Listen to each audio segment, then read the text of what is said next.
আসসালামু আলাইকুম। আজ আপনাদেরকে এমন একটি অলৌকিক ঘটনা বলবো যে আপনারা বিস্মিত হয়ে যাবেন।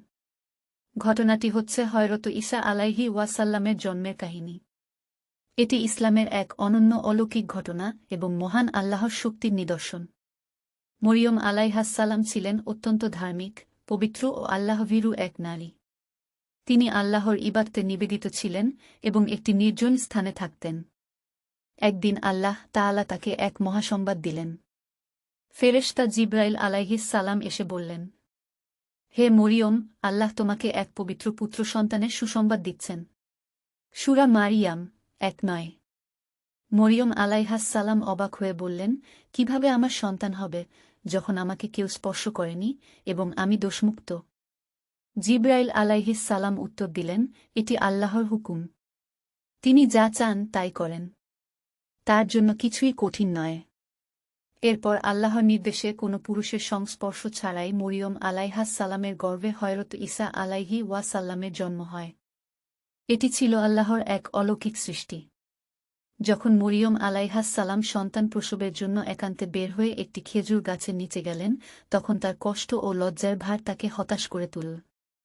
কিন্তু আল্লাহ তার প্রতি সান্ত্বনা দিয়ে বললেন, গাছের ডাল নাড়ো, এতে তাজা খেজুর ঝরে পড়বে। তা খাও এবং নদীর পানিও পান করো। আমি তোমাকে সাহায্য করব। সূরা মারিয়াম ২-৪, ২-৬। সন্তান প্রসবের পর মরিয়ম আলাইহাস সালাম নবজাতককে নিয়ে তার সম্প্রদায়ের কাছে এলেন। লোকেরা অবিশ্বাস ও সন্দেহ নিয়ে তাকে প্রশ্ন করল, তুমি কিভাবে এই শিশুর জন্ম দিলে? তোমার পিতামাতা তো সৎ ছিলেন। মরিয়ম আলাইহাস সালাম তাদের কোনো উত্তর না দিয়ে নবজাতক ঈসা আলাইহি ওয়াসাল্লামের দিকে ইঙ্গিত করলেন। তখন আল্লাহর কুদরতে হযরত ঈসা আলাইহি ওয়াসাল্লাম নবজাতক অবস্থায় কথা বললেন এবং বললেন, আমি আল্লাহর বান্দা। তিনি আমাকে কিতাব ইনজিল দান করেছেন এবং আমাকে নবী বানিয়েছেন। তিনি আমাকে সদা প্রার্থনা ও দানের আদেশ দিয়েছেন। আমি আমার মাকে সম্মান করি এবং আমাকে অহংকারী বা অবাধ্য করেননি। সূরা মারিয়াম ৩-০, ৩-২। এই অলৌকিক ঘটনায় লোকেরা বুঝতে পারল যে ঈসা আলাইহি ওয়াসাল্লাম একজন বিশেষ ব্যক্তি এবং আল্লাহ তাকে নবী হিসেবে প্রেরণ করেছেন। গল্পটি আমাদের শেখায় যে আল্লাহ যা ইচ্ছা করেন তাই ঘটে। তার শক্তি এবং ইচ্ছার সামনে সবকিছুই সম্ভব।